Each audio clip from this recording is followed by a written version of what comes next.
Hi, everybody. Thanks for joining us. Yes, thank you so much. Hope you guys liked the waiting room music while people were trailing in. Trying to set the mood, hype Yeah, everybody up. exactly. Well, it's great to be chatting with you all today.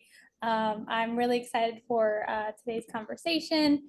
My name is Adrienne Bueno. I'm the founder of Baller Careers and Sports Industry Career Coach. But going to pass it to my colleague Parul to share a little bit more about herself, and then we'll dive into today's session. Yeah, thanks, Adrienne. Hi, everybody. I'm Parul Khosla. I see familiar faces here, so hello to everybody that I already know. I am the founder and CEO of Elevate Sports Talent. I help diverse sports business professionals, students, aspiring professionals kind of navigate their career and their job search process and get more interviews and offers for the jobs that they want and that they deserve in the industry. I'm a veteran recruiter and DEI specialist all across the sports industry. So I'm excited to host this workshop series with Adrienne and like share some tea and some knowledge about the industry with all of you. But for this workshop specifically, we are tackling mental barriers in the job search process. This topic is very relatable for Adrienne and I, and it's why we wanted to host this, because the job search can be a daunting process, a competitive process, but it also can be really demoralizing and defeating and confidence issues and all kinds of things, self-esteem, imposter syndrome, like all the stuff that I have felt 1,000 times as I have done several job searches in my career and I've been unemployed or I've been like actively looking for a job. And the process is grueling and it can really like get to you. So we wanted to host a session to talk about some of those things and like how we can combat those in our job search so that we can find more success and approach it differently so that, you know, we can figure out how to actually build the careers that we want and not let our brain get in the way. So with that, we are excited to welcome Carolyn Williams. Carolyn is a colleague of mine who I worked with at the NHL. I will let her introduce herself in more detail, but really excited to have you, Carolyn, and we're really just going to pass it over to you and let you take it away. Sounds good. Thank you, Parul and Adrienne. Hi, everybody. Nice to meet you all. Thank you for joining tonight or this evening or this afternoon, wherever you are. I'm just going to start by sharing my screen and jumping right into it. So if any questions come up, feel free to just drop them in the chat and we can go over them at the end. So just make sure I get the right one.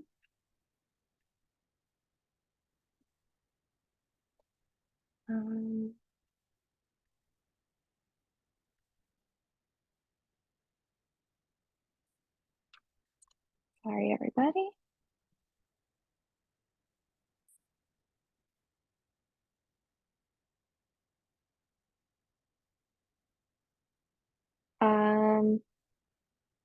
Okay. Let's see.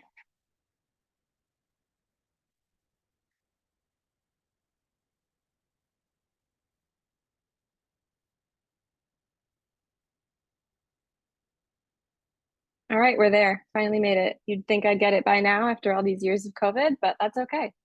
We're gonna, you know what? It's a Tuesday and I'm in Chicago, so who knows what's going on. So once again, my name is Carolyn and Hey Coach Carolyn is my mental performance coaching business. While I typically work with athletes, mental skills concepts and techniques can be applied across many areas of life, including the job search journey. I'm based out of Chicago, Illinois, and I've been involved with sports for a long time. My main sport is ice hockey, in which I played competitively through college and have been coaching for the past 7 years.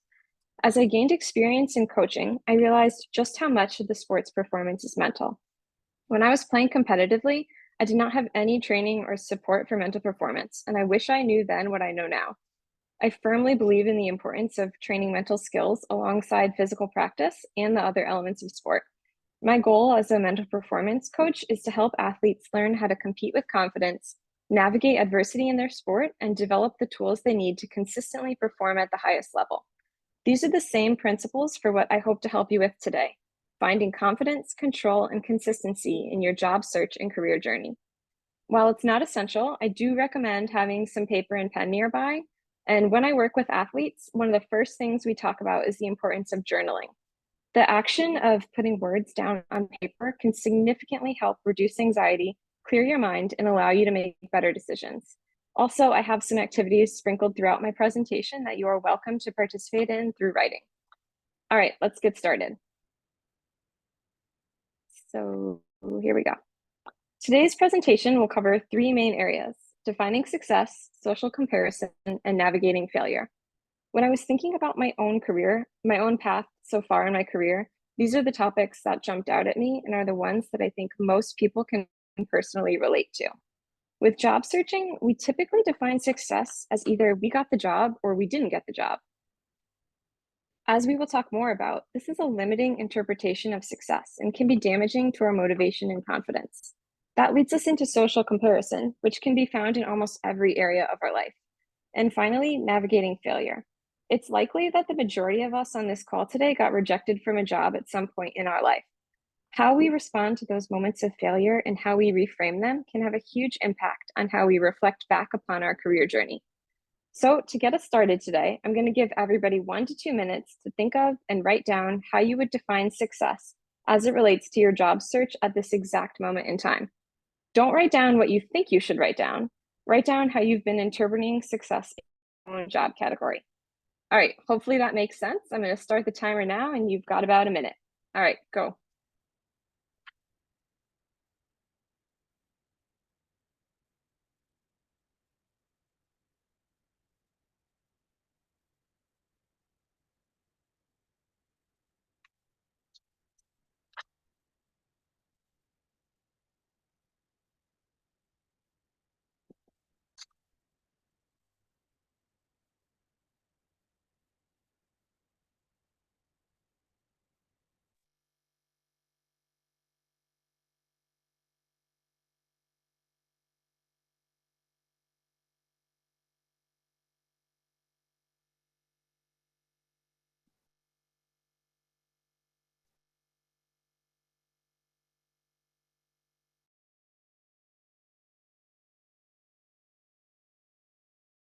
All right, you've got about 5 seconds left.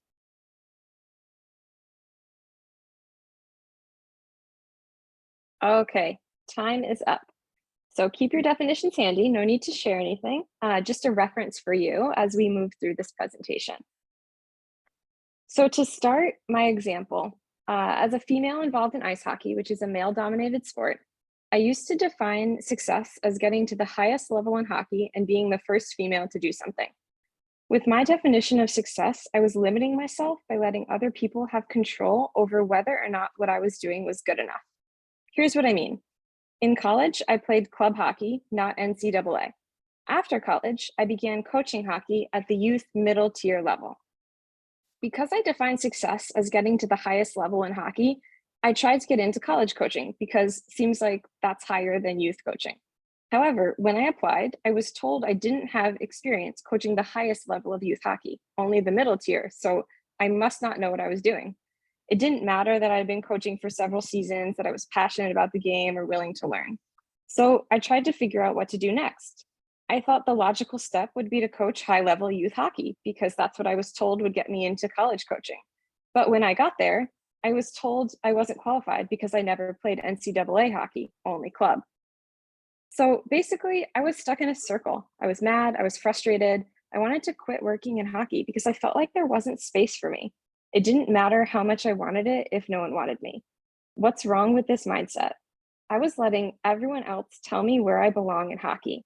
Instead of struggling to fit into the molds of what was done before, I had to be vulnerable and accept the skills that I could offer at the present time. I played club hockey and that was good enough. I coached middle tier youth hockey and that's also good enough. I attend coaching webinars, I volunteer with USA Hockey, I have an advanced degree in sports psychology. All of that is success to my hockey career. When I stopped trying to measure myself against other people's timelines in the sport, I stopped being so mean to myself about what I was missing, because the fact of the matter is I'm not missing anything. I need to control what's in my control, stick to my values, and set realistic goals. So control the controllables. What does that mean? That's the ability to focus on doing your best in the areas that you have control over. Things like filling out applications correctly and thoroughly, writing a strong cover letter, using your contacts to build connections, pushing yourself out of your comfort zone to network. What don't you have control over? How people perceive those actions, how they respond to your application, whether or not they follow up with you. You have to be able to let go of holding responsibility over that. When you're able to confidently believe that you did your best, then even if your outcome is a failure, you'll be able to find other successes in that moment. Focusing solely on if you got the job to determine your success is limiting. It's possible to have a successful career in terms of other factors. Factors that are related to success and more within your control are called process variables.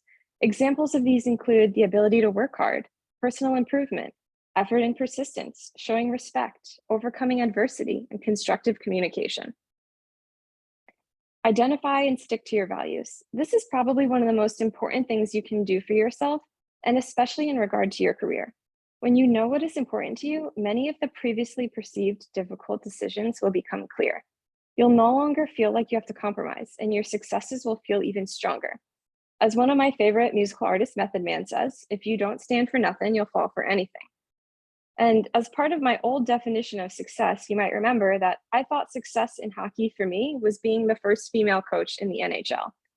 For a long time, I didn't want to admit to myself that this particular career path is not aligned with my values. I greatly value time with my husband and family.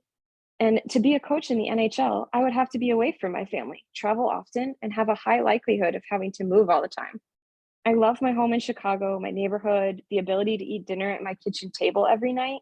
And it took me a long time to admit to myself that for me, these values were more important than becoming the first female coach in the NHL, and that I'm not a failure because I no longer want that.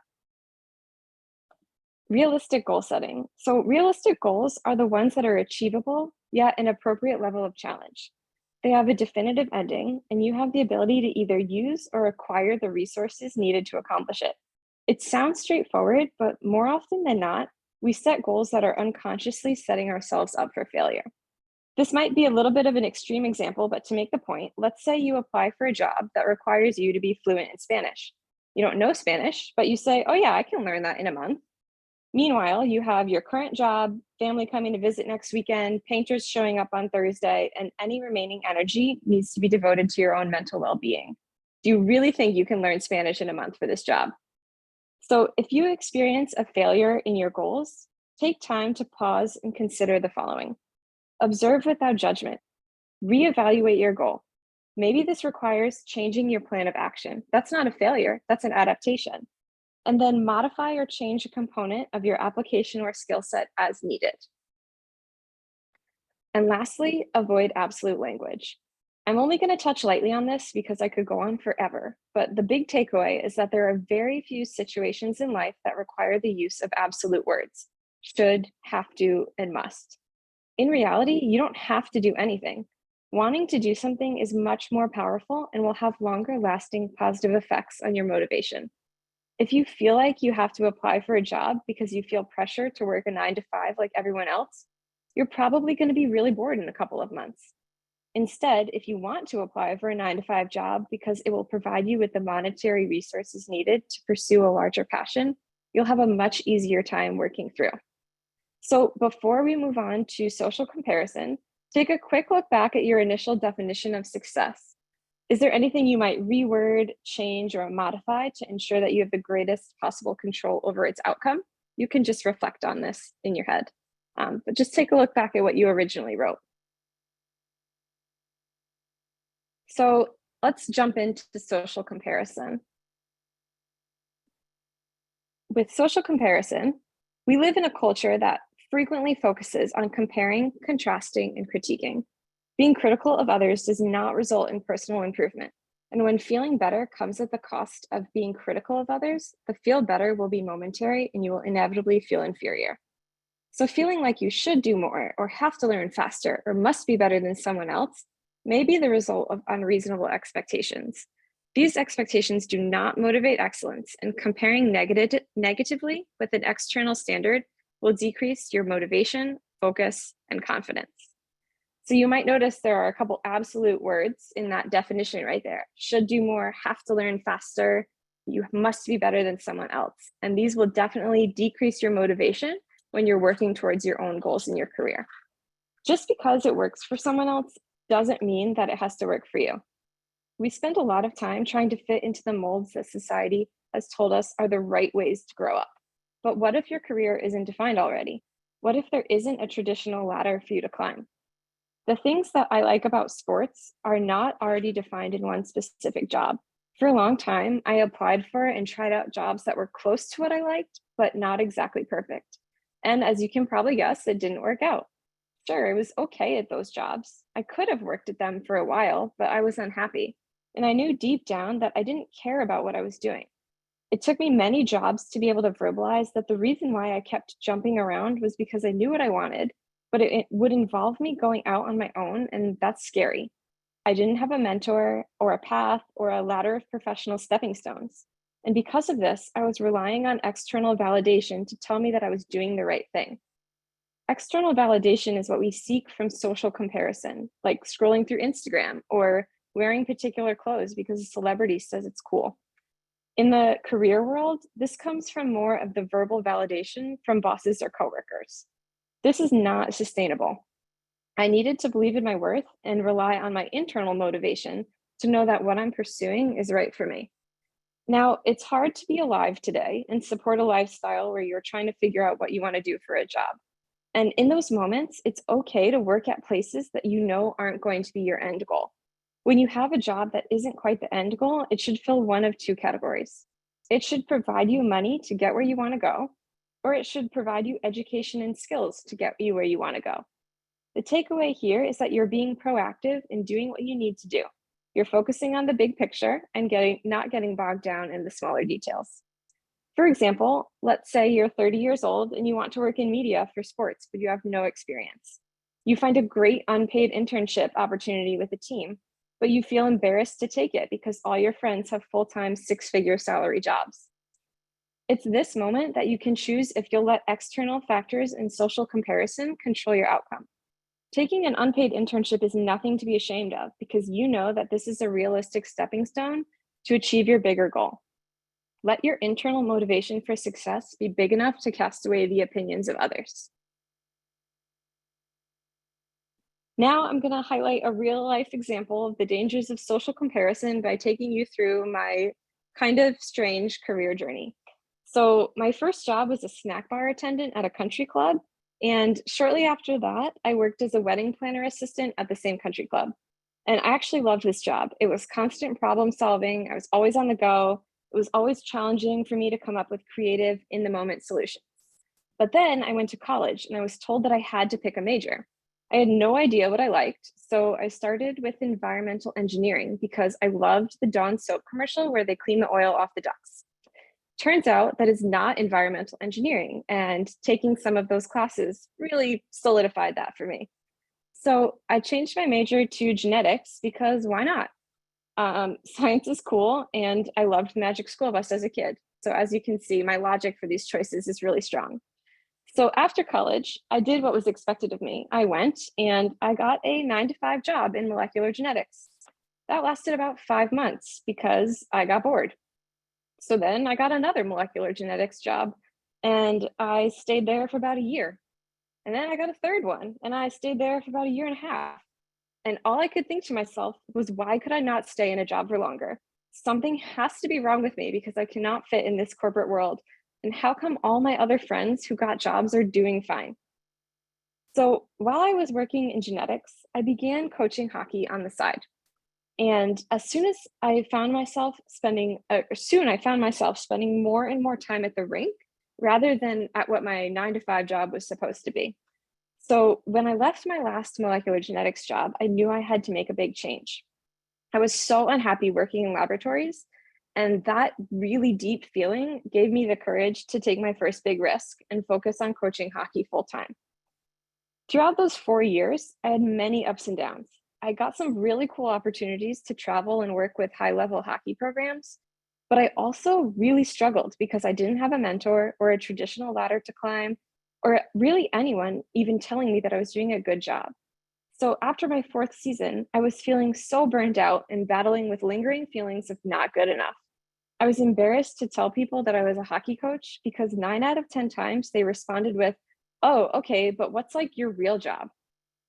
So then an opportunity landed in my lap to work at the NHL for 3 months. And I was so excited because you might remember I previously defined my success as working at the highest level of hockey.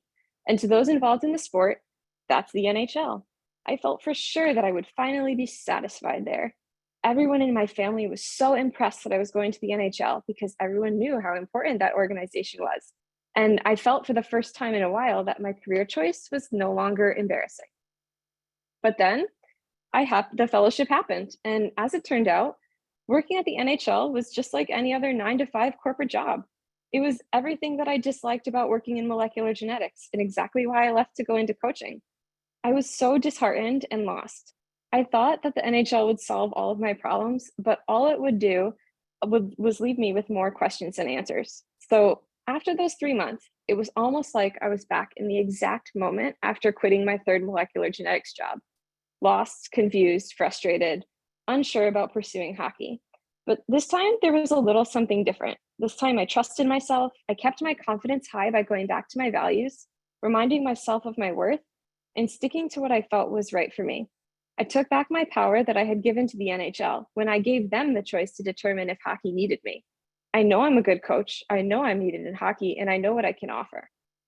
So after a couple weeks of decompression, self-recovery, and some good beach time, I was ready to make some decisions that made sense to me and ones that I was proud of. So now I have my own business doing mental performance coaching, a field I love and am incredibly passionate about. I also took a director position at a youth club to teach me new leadership skills. And I took an assistant coaching role at a college to get the chance to continue working with athletes. This very non-traditional series of jobs contains all the things I love right now: quick problem solving, being on the go, constant challenges to come up with creative, in-the-moment solutions. So some takeaways from my job journey, my weird career journey, is that one, it's not weird. And it's okay for me to like science, but hate 9 to 5 work. Being just a coach is good enough, and it was good enough when I was doing that. I spent way too much time applying for jobs to fit into what I thought I was supposed to look like by 30 years old. And it's okay that my sister-in-law knew that she wanted to be a dentist from age 5 and is now a dentist. I know that's kind of weird, but we'll just move on from that one. And that my best friend knew she wanted to be a teacher from age 6, and now she's a teacher, and I'm still figuring it out. And when I stopped trying to find jobs because I thought people would be impressed by them, I could finally figure out what I liked. And it's okay that what I like isn't traditional. Now, it's important for me to note that I still have to work on this every day in my head. I constantly remind myself that I am good enough at what I do and I'm important. And it's tiring to have to do this, but you can't let anybody do it for you. Knowing your value and believing in your self-worth will exude confidence into the world, and that can truly get you many places. You have to be kind to yourself. So as you know, and I'm sure everyone on this call is familiar with, sports do not provide traditional pathways, especially if you don't fit into the mold. So how do you combat things like imposter syndrome, or feeling like you're alone, or decreased motivation, constant uncertainty, and unrest? And that is where we come into our pyramid for success. So this includes the many different factors you have in your daily life that you're either in control of or not in control of. But the things that you are in control of are on the left side of the screen. And we're going to start with some affirmations. These are positive, believable statements that you repeat. They're the strongest when you say them daily, out loud, and in front of a mirror. And a great time to do this is like during your morning bathroom routine, or maybe after brushing your teeth. And why do affirmations work? It's because everything the mind says, the body hears. Treating yourself with kindness and love allows you to put kindness and love back out into the world. Affirmations can also boost your confidence, make you smile, and no matter what, if you believe in yourself, you will always have a number one cheerleader. Make your affirmations clear and to the point, and I suggest coming up with 2 or 3 that you repeat every day. Like every day, I mean it. My teenager athletes that I coach with this laugh it off until they try it, and it makes a difference. An example would be, I'm good at coaching hockey, or I'm proud of how strong I am. So take a few seconds now to think of a affirmation you might want to give a try over the next couple days.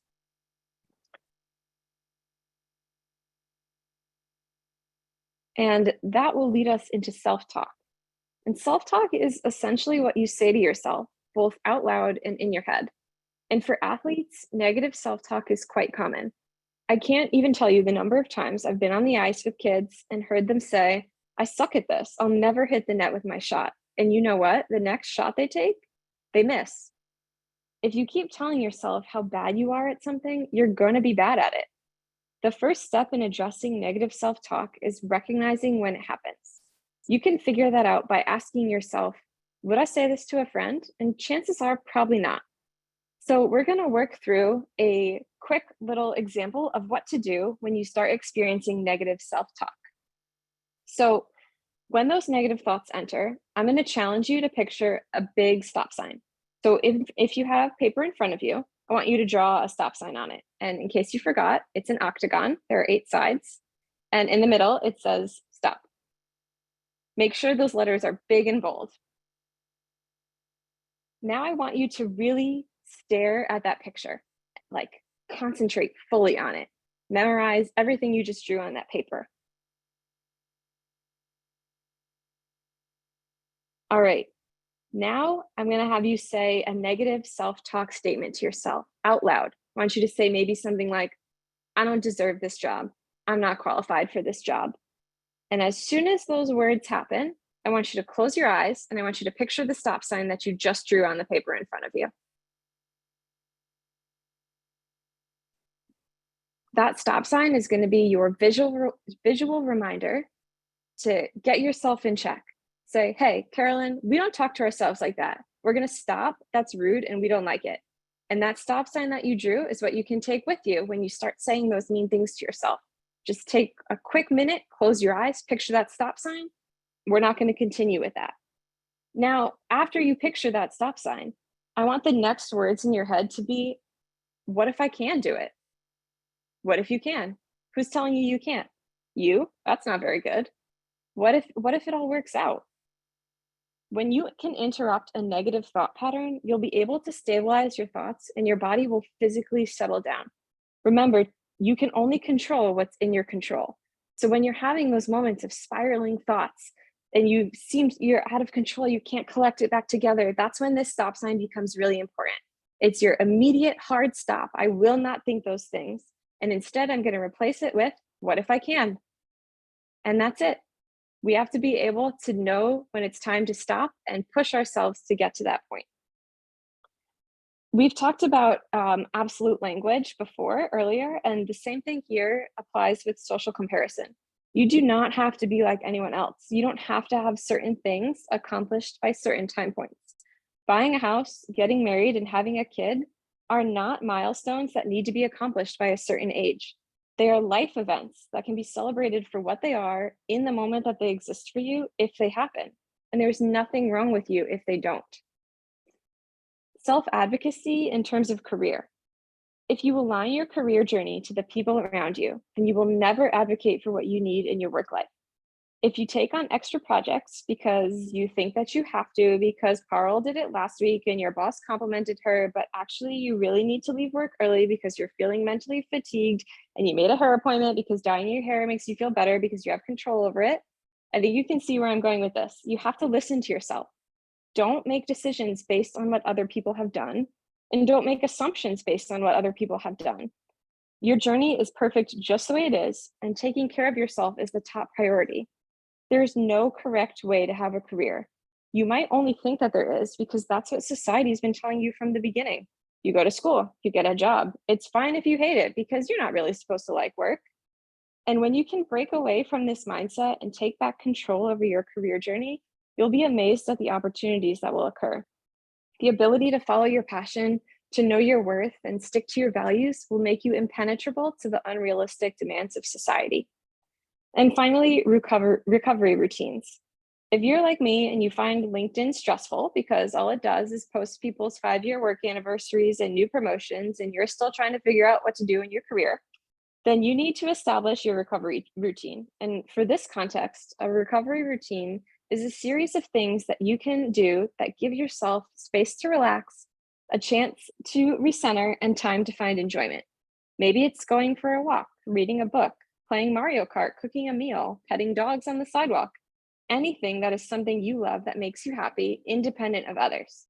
When you have a difficult day, experience a failure, or are struggling to stop comparing yourself to those around you, implement your recovery routine and give yourself the chance to exist peacefully in the moment. And finally, navigating failure. Failure is inevitable. You will apply for jobs and you won't get them. You might not even get a reply to your application, and how you choose to frame this will eventually affect your focus, motivation, and confidence moving forward. So before you apply for your job, it's important to understand your obstacles. These are barriers that can come in the form of thoughts, fears, communications with others, or even situational health or environmental factors. Once you educate yourself on your own barriers, you will understand that this does not make you any less of a qualified candidate. Doing this only helps you optimally prepare your environment for success. So if you'd like, toss into the chat what some of your own barriers are. These are different from your values, but the same kind of situation. So if you remember my desire to be the first female coach in the NHL, well, a self-imposed barrier for me is that I don't want to have to move because of my job. I just don't. And knowing and trusting this allows me to find peace with where I'm going in my career.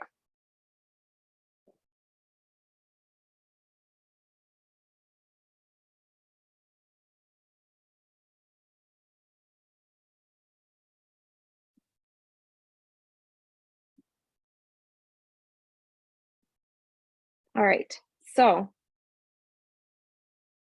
when you apply for a job, failure is not only rejection from a job. Many components of failure actually occur in ways that we don't always think about, but they do end up having physical effects on our body.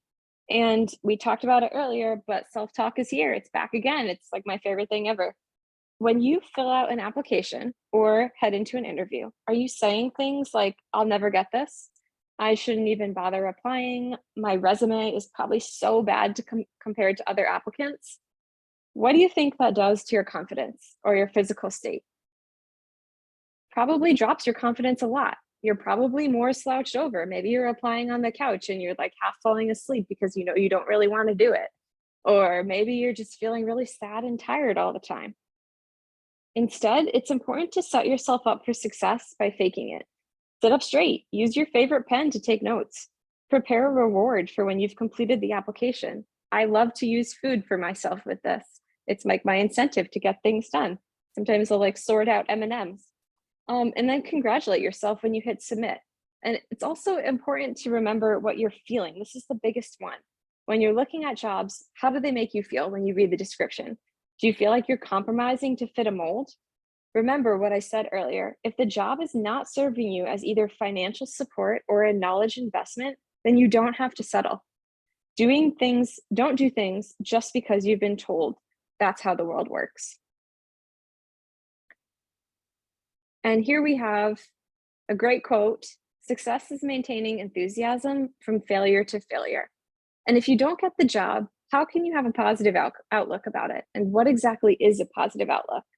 That's being realistic, thinking rationally, looking on the bright side, finding positives, expecting things to go well, moving forward even when feeling badly. It helps to keep things in perspective by focusing on facts and reality. And when possible, identify the most upsetting element and share it with someone who's willing to listen patiently and without judgment. Consider this upset in a broad context. You can identify short and long-term risks and benefits. So the biggest takeaway from this one is that slow down and stay connected with your intellect and confidence. Remember, failure is going to happen to everyone. It has happened to everyone and it will keep happening to you. That does not take away from who you are as a person, all of the knowledge and work that you've put into that date. And check that self-talk. Remember the stop sign. If you start saying mean things to yourself, you got to put that stop sign up. That's not going to help you in the long run. and then continue to expect that good things are possible and remain grateful for the success that's realized within that situation. So to wrap up, some of the key takeaways. Make sure that your definition of success is more things that you can control than not. Check your self-talk. If there's one thing you take away from listening to me rattle on and on for 40 minutes about this, it's please speak nicely to yourself. And just because the path or position doesn't always exist, it does not mean that you can't or shouldn't pursue it. And make sure that wherever you are in your career journey, the work either provides financial support or educational investment. And who you are today is exactly who you need to be, and that is good enough. So thank you all so much for listening to this. We will open it up now for a little Q&A. I will stop sharing my screen, but feel free to ask a question. Yes, and when you guys are asking questions, please feel free to raise your hand. I think there should be like a little button in the bottom right. That way we can coordinate appropriately. Or drop it in the chat, whatever you guys prefer.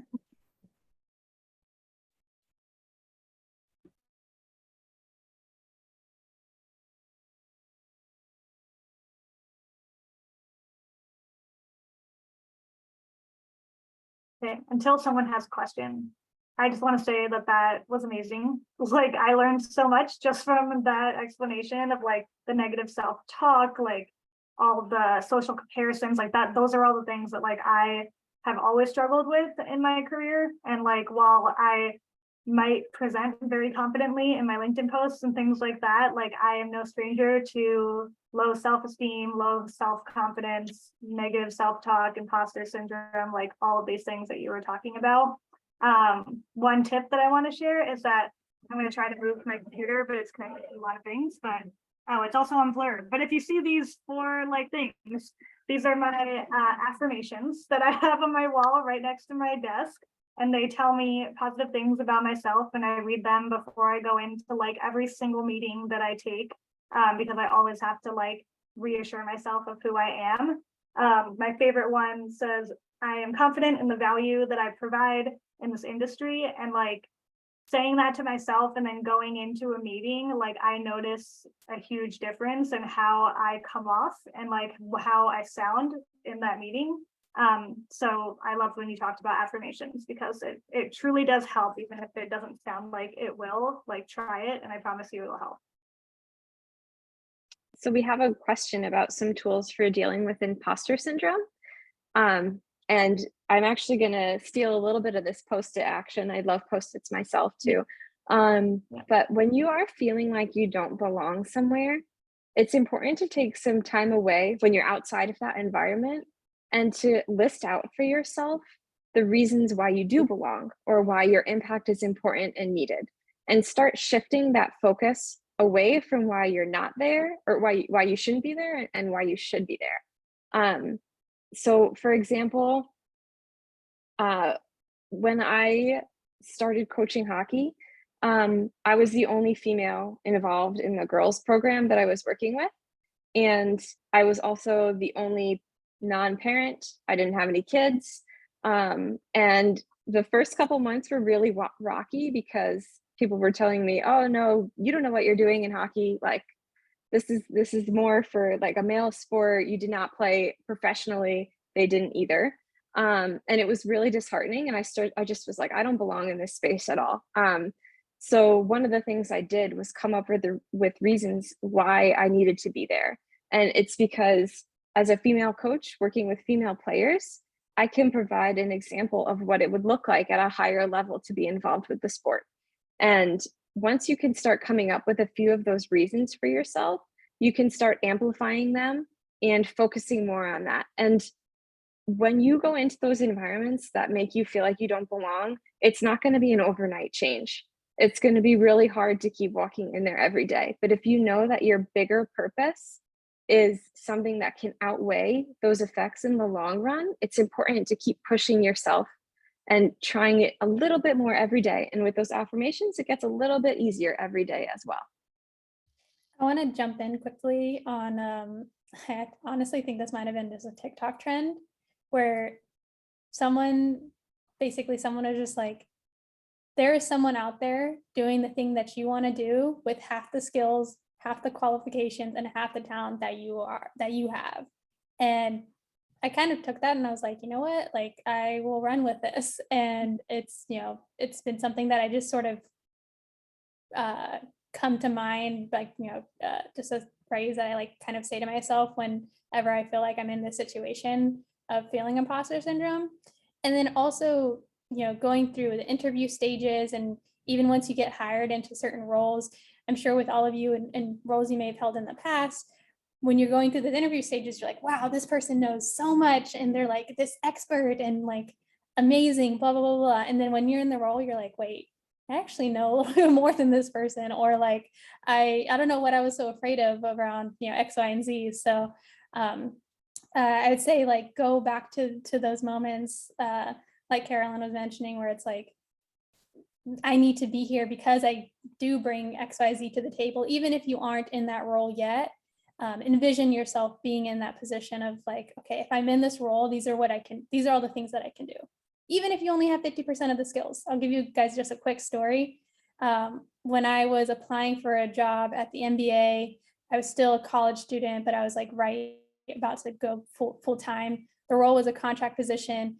They required like 10 years of work experience. I had none. I had zero professional, like official professional work experience other than internships.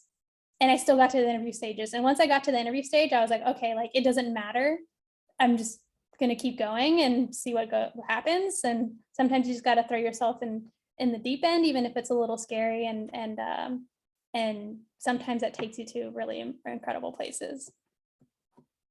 Before I answer this next question, I want to add one more thing for dealing with imposter syndrome. And that is that confidence is intimidating to people that don't have confidence. So the people that are making you feel like you don't belong in that environment probably are very self-conscious and recognize that maybe you are more qualified than them and they feel really threatened by it. So just remember that it's not a reflection of you when they make you feel that way, it's a reflection of them. And one thing that I always tell athletes is to celebrate the little victories. And little victories might be like, hey, I'm showing up for this interview today and I'm wearing my favorite shirt. It looks great on me. And that is a little victory. And these tiny little pieces of happiness add up over time to make those difficult experiences easier to navigate. So the next question about going to a career fair for your first time out of your comfort zone, excellent question. I totally get this. I label myself as an introverted extrovert. So I can like tolerate groups of people for some amount of time, and then I need some serious time to decompress.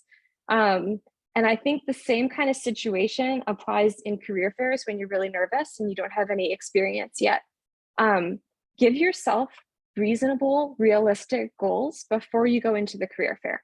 So let's say you take a look at who the different companies are that are going to be there, and you say to yourself, okay, I am going to visit 6 companies and 3 of them I want to have conversations with. And that's it. Maybe it's just one conversation, maybe it's just one handshake, but whatever that realistic goal is for yourself, make it that you go there and you accomplish that. And then it's okay if you leave early. It's okay if you only stay for 10 minutes, but if you're able to just have one conversation with eye contact and a handshake, that's great. That's a positive first step for you. So it's important to recognize these little individual successes that will add up to you feeling more confident over time.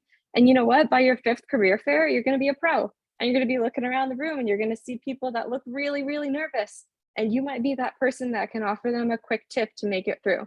But that first thing you do, no matter how small it is always going to be the hardest. And once you accomplish it, everything else is a lot easier. But make sure that you set up those goals beforehand so you know when you head in, this is what I'm going to do today. And when I accomplish it, I'm going to feel good. I'm going to head out, and maybe I'm going to get ice cream on the way home because I'm awesome. So yeah, little victories, little successes. Thoughts on applying for jobs if you don't meet all the requirements? Oh, apply. 100%, 120%, apply for that job. You never know what will happen. And sometimes I've had phone calls or interviews with people who didn't even know what the job description said on their company website. So if you like what the role might include, if you like the mission of the company, toss your hat in the ring, because you never know what will come out of it. Yeah, and to add to that, insider tip, Chandler and everybody else that is wondering the same thing, job descriptions are often unrealistic expectations of candidates that are actually going to apply for that job. Candidates look at job descriptions and think that they must meet 100% of all of these requirements. Whereas when recruiters and hiring managers write that job description, they're hoping that one person meets all of these requirements, but they know they're probably not going to actually get somebody that meets all of those requirements. They're aiming like super, super high for like the absolute perfect person. That person doesn't normally exist. It's normally an unrealistic expectation that people have, where like they want someone that can come in and do the job and they don't have to teach them anything. That's a whole different issue that corporate America needs to figure out on their own. But for the sake of us and job seekers, like, you don't have to meet all of the requirements. You don't have to meet all of the years of experience. If you meet most of them, like 50%, apply for it. If you don't meet any of them, then it's probably not the right job for you. But if you meet like 50% of them, then you should apply, because the recruiter's not going to go to every resume and make sure it matches every single bullet point on the job description. They're going to look for the types of people that they think would be like a good fit for the role and would succeed. So apply for that job. You like literally don't know what they're thinking on the other side of the computer. Totally. And one thing I would also add to that, if you look at a job description and you're like, I meet 100% of these qualifications, it may be worth actually looking for something even higher than that current role. Because, I mean, this is me talking from personal perspective, but if I go into a role where I have all the experience and skills already, and a value to me is growth and learning and doing something new. That is where you might go into a role and you're like, well, I'm doing all the same things I've already done and I want growth. So then you might now start looking for a new job. So keep that in mind. Obviously there's nuances to like different people. If you're jumping from a different industry into sports, having more qualifications may be better, but yeah, take this advice, I guess, with a grain of salt.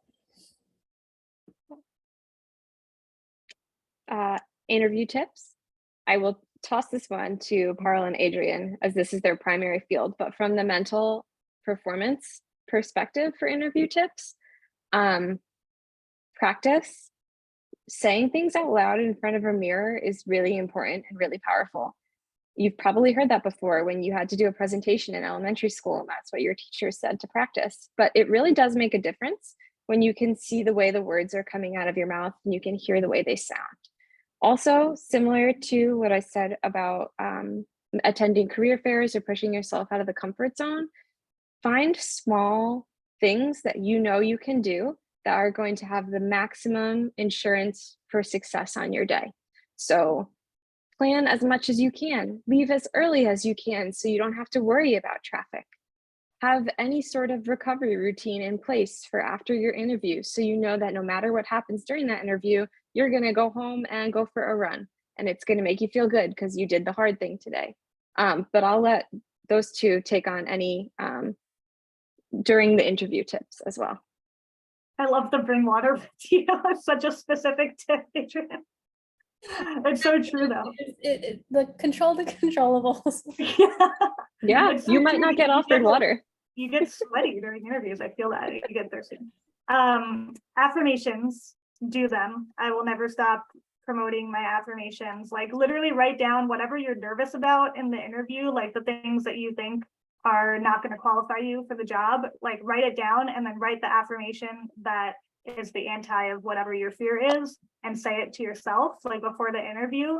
It will help. Like you will show up more confident. It might not sound like it right now, but like you will. And like when you're answering those questions, you'll answer them just with the confidence about you that like you might not have had before. Because the thing to remember about interviews is that you have the control in the interview. Like they want you, like they are interested in you. and your experience, you made it through some sort of first round of something, even if it's just one of those like stupid videos that you record with nobody on the other end that I hate. Like, even if it's one of those, or it's like an actual interview with a person, like you made it through some sort of like first screening round of something, which means that you are qualified for this job and they're actually seriously considering you as a potential like employee and somebody that can do this job. So as long as you tell yourself that, it should be not like easy, but it should be easier to tell yourself that like you are the right person for this job because of XYZ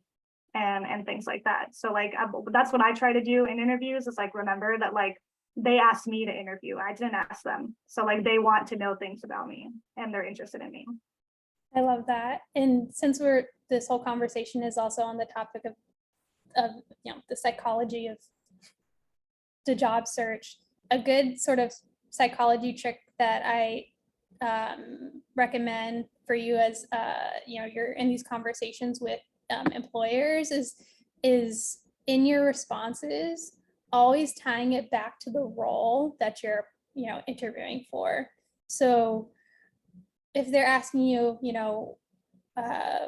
tell me a little bit more about yourself. I know a lot of people have like their pitch down, but one thing that I've seen left out in a lot of conversations is like, okay, you just told me all about your career journey, but why is that important for this specific role? Why this company? Why this team? So in your responses, as you're, either write them out in bullet points or practicing them, think about the answer you said. And if it's like, if the response I said isn't related to this job or this role, like how can I tie it in? So just ask yourself, how can I tie in my response back to this position? And that helps connect the dots for the employers to be like, oh yes, like you did this amazing project in finance with these different, I'm just making this up, but like different companies, and you saved them a bunch of money, and you just said that you can potentially bring those skills to the team. So just like always using that loop to bring the conversation back to them in the role.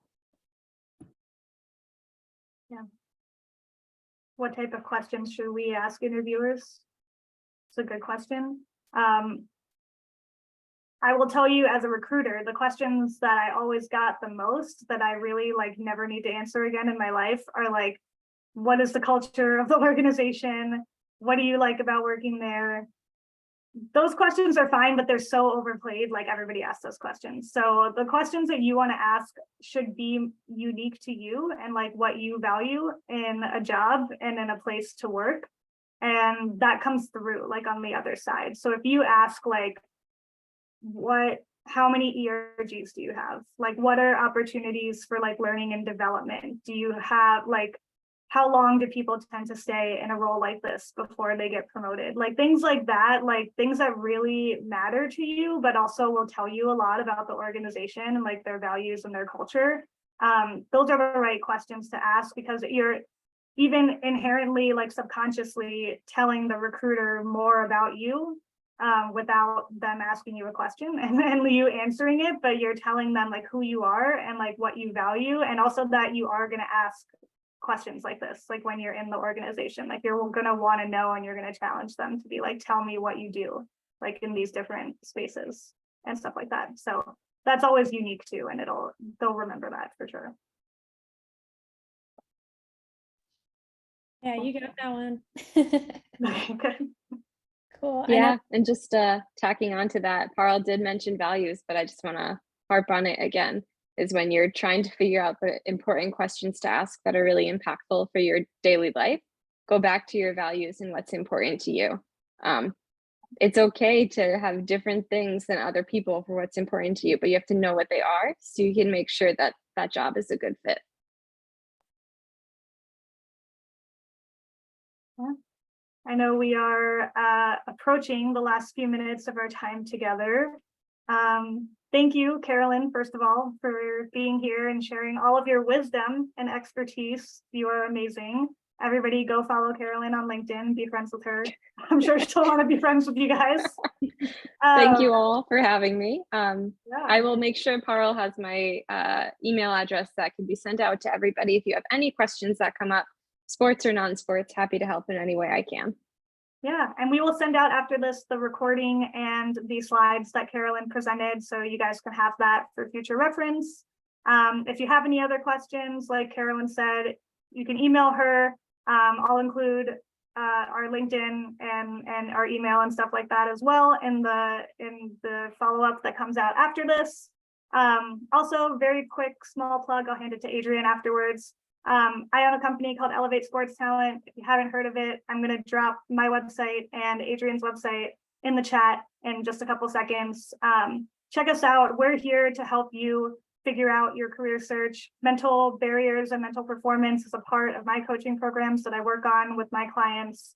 I also have group coaching programs and other things that you might benefit from. So if you really want to invest in trying to find the right career for you and gain success, definitely work with us. We want to work with you. I'm dropping our websites right now.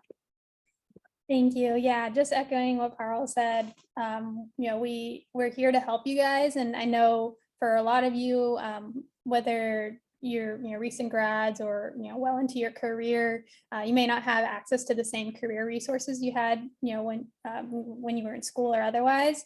So together, we're really working on getting you guys the support that you need to help navigate the job search, whether it's through jumping on one-on-one calls or reviewing your resume, cover letter, etc. So please feel free to check it out. And we look forward to doing more of these sessions with you. This is actually the second working session in the Student of the Game series. We have several more that are in the works. So if you guys are here, you're going to be receiving emails from us in the future on different workshops that dive even deeper into like other aspects of your career journey and job search. So keep a lookout for that. Yeah. Thanks, everyone. Have a good rest of your night, evening, day, whatever time it is. We'll see you next time. Thank you. Thank you all. Thanks.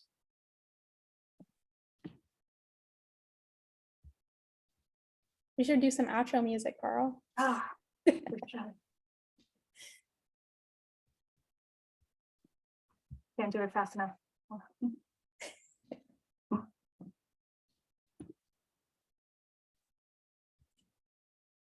Okay. Okay, I'm gonna press stop now.